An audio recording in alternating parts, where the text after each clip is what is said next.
एक 62 year old retired teacher मेरे पास आते हैं हेल्थ इंश्योरेंस के लिए और वो बहुत ही कॉन्फिडेंट थे क्योंकि उन्हें कोई मेडिकल कंडीशन नहीं थी, हेल्थ रिलेटेड कोई भी प्रॉब्लम नहीं थी। तो उन्हें कंफर्म था कि उन्हें हेल्थ इंश्योरेंस मिल ही जाएगा। जस्ट 5 ईयर बैक उनका एक लिवर से रिलेटेड हॉस्पिटलाइजेशन हुआ था। बट गेस व्हाट, जब हमने उनके हेल्थ इंश्योरेंस के लिए अप्लाई किया और मैंने जब उनसे पास्ट मेडिकल रिकॉर्ड मांगे तो वो उनके पास नहीं थे और सिर्फ इसी कारण उनका हेल्थ इंश्योरेंस रिजेक्ट हो गया। और दोस्तों, यह सिर्फ एक पर्सन की कहानी नहीं है, ऐसे हज़ारों केसेस हैं जिनमें आपके पास पुराने मेडिकल रिकॉर्ड्स नहीं हो पाने के कारण या तो आपका हेल्थ इंश्योरेंस का प्रपोजल ही रिजेक्ट हो जाता है और कई बार आपके हेल्थ इंश्योरेंस के क्लेम ही रिजेक्ट हो जाते हैं। क्या हो यदि एक क्लिक में हमारे पास सारे मेडिकल रिकॉर्ड्स अवेलेबल हो जाए।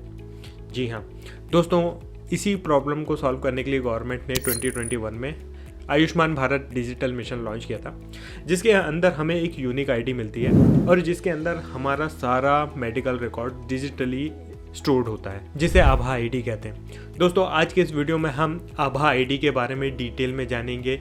आभा आईडी क्या होती है, आभा कार्ड बनाने के क्या क्या बेनिफिट्स हैं, इसके क्या क्या फीचर्स हैं, आखिर क्यों गवर्नमेंट हमारा डाटा डिजिटली स्टोर करना चाहती है और कैसे हम अपना आभा कार्ड बना सकते हैं। दोस्तों, इस वीडियो के साथ एंड तक बने रहिए। नमस्कार दोस्तों, मैं हूं आशुतोष, आपका पर्सनल फाइनेंस कोच। चलिए वीडियो को शुरू करते हैं। आभा या फिर Ayushman Bharat health account number, यह एक गवर्नमेंट ऑफ इंडिया का इनिशिएटिव है जिसमें हमें 14 डिजिट एक यूनिक आईडी मिलती है।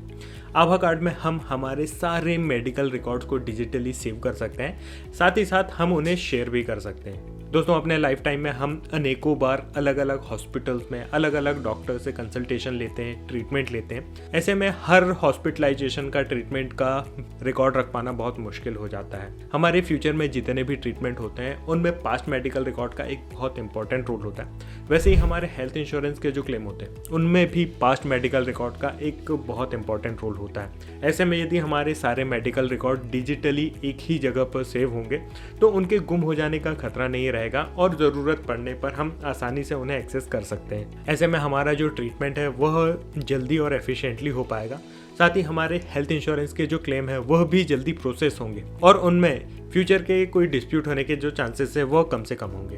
दोस्तों, हमारी जो आभा आईडी होती है या फिर आभा अकाउंट है उसमें हम अपने मेडिकल रिकॉर्ड्स को सेव नहीं कर सकते हैं। उसके लिए हमें अलग से PHR personal health record apps की ज़रूरत होती है। इन ऐप्स में हम हमारा मेडिकल रिकॉर्ड जो है उन्हें सेव करते हैं, जैसे कि DigiLocker, Bajaj health locker, health E locker. ऐसे बहुत सारे ऐप्स हैं जिन्हें हम अपने आभा ऐप में चेक कर सकते हैं। उनमें अपना डाटा अपलोड करके उसे आभा आईडी से हम लिंक करके फिर उस आभा आईडी के थ्रू अलग अलग financial and health care providers के साथ, अलग अलग हेल्थ इंश्योरेंस कंपनीज के साथ शेयर कर सकते हैं। दोस्तों, आभा आईडी के थ्रू हम जिन भी PHR ऐप्स में अपना जो डाटा स्टोर करते हैं ये सेंट्रलाइज्ड स्टोरेज मॉडल पे बेस्ड है।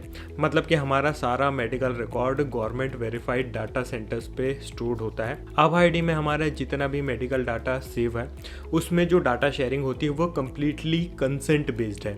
मतलब कि आपकी इजाज़त के बिना कोई हेल्थ इंश्योरेंस कंपनी हो या फिर हेल्थ केयर प्रोवाइडर हो, कोई भी हॉस्पिटल हो, आपकी परमिशन के बिना उन हेल्थ रिकॉर्ड को चेक नहीं कर सकते हैं, देख नहीं सकते हैं। इसलिए हम कह सकते हैं कि आभा आईडी में हमारा जो भी मेडिकल रिकॉर्ड है वह कंप्लीटली कॉन्फिडेंशियल है एंड सिक्योर्ड है। आभा आईडी के through hospitals and health care providers instantly आपकी पास्ट मेडिकल हिस्ट्री को वेरीफाई कर सकते हैं। ऐसे में यदि कोई इमरजेंसी में हॉस्पिटलाइजेशन होता है तो आपको पास्ट मेडिकल रिकॉर्ड्स के लिए परेशान नहीं होना पड़ेगा और आपका जो ट्रीटमेंट है इंस्टेंटली चालू हो जाएगा। वैसे ही आपको हेल्थ इंश्योरेंस क्लेम्स के लिए भी ज़्यादा परेशान नहीं होना पड़ेगा क्योंकि आपकी जो पास्ट मेडिकल हिस्ट्री है वो इंस्टेंटली अवेलेबल रहेगी। तो ऐसे में जो डिले के जो चांसेस है वो भी कम हो जाएंगे। दोस्तों, आभा कार्ड बनाना अभी कंपलसरी नहीं है। आप वॉलंटरीली आप अपनी आभा आईडी क्रिएट कर सकते हैं। इवन आप अपनी आभा आईडी क्रिएट करने के बाद इसे डिलीट भी कर सकते हैं। लेकिन जैसे जैसे हम डिजिटल इकोनॉमी की तरफ बढ़ रहे हैं, सारी चीज़ें डिजिटाइज होते जा रही हैं, तो आप मान के चलिए कि आने वाले समय में ये जो आभा आईडी है कंपलसरी हो जाएगी।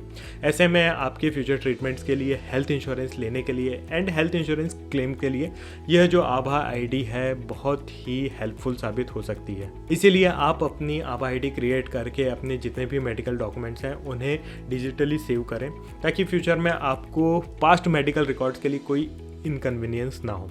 आभा आईडी का एक और फ़ायदा यह है कि आपके जितने भी जो डॉक्यूमेंट्स हैं, मेडिकल रिकॉर्ड्स हैं, ऑलरेडी गवर्नमेंट के पास डिजिटली सेव हैं। ऐसे में फ्यूचर में गवर्नमेंट की कोई भी स्कीम आती है हेल्थ केयर रिलेटेड, तो वह आप इजीली एक्सेस कर सकते हैं। आभा आईडी क्रिएट करने के लिए आप अपने मोबाइल में आभा ऐप डाउनलोड कर सकते हैं, जिसमें आप अपनी आभा आईडी क्रिएट कर सकते हैं, या फिर abha.abdm.gov.in इस URL पे जा सकते हैं, या फिर सिंपली आप गूगल पे आभा कार्ड टाइप करेंगे तो यह URL फ्रंट पे ही आ जाएगा। इस पे आप जैसे ही जाएंगे तो आपको राइट हैंड कॉर्नर पे क्रिएट आभा अकाउंट नंबर का ऑप्शन मिलेगा। इस ऑप्शन में जब आप जाते हैं तो आपको दो ऑप्शन मिलते हैं, या तो आप अपने आधार कार्ड के साथ या फिर अपने ड्राइविंग लाइसेंस के साथ अपना आभा आईडी क्रिएट कर सकते हैं, वो भी सिर्फ 2 स्टेप्स में। इसीलिए फ्यूचर में होने वाले किसी भी इनकन्वीनियंस से बचने से बेटर है कि आज ही आप अपना आभा कार्ड क्रिएट करें और अपने जितने भी मेडिकल रिकॉर्ड्स हैं उन्हें डिजिटली सेव करके रखें। दोस्तों, इस वीडियो से रिलेटेड आपका कोई भी डाउट है तो नीचे कमेंट करके पूछ सकते हैं। हर हफ्ते मैं हेल्थ इंश्योरेंस या फिर लाइफ इंश्योरेंस से रिलेटेड बहुत सारे इन्फॉर्मेटिव वीडियोस बनाता हूँ। यदि आप और भी इस टाइप के इन्फॉर्मेटिव वीडियोस देखना चाहते हैं तो चैनल को सब्सक्राइब ज़रूर करें। दोस्तों, वीडियो अच्छा लगा हो तो इसे लाइक ज़रूर करें। आज के वीडियो में बस इतना ही, मिलते हैं नेक्स्ट वीडियो में। धन्यवाद।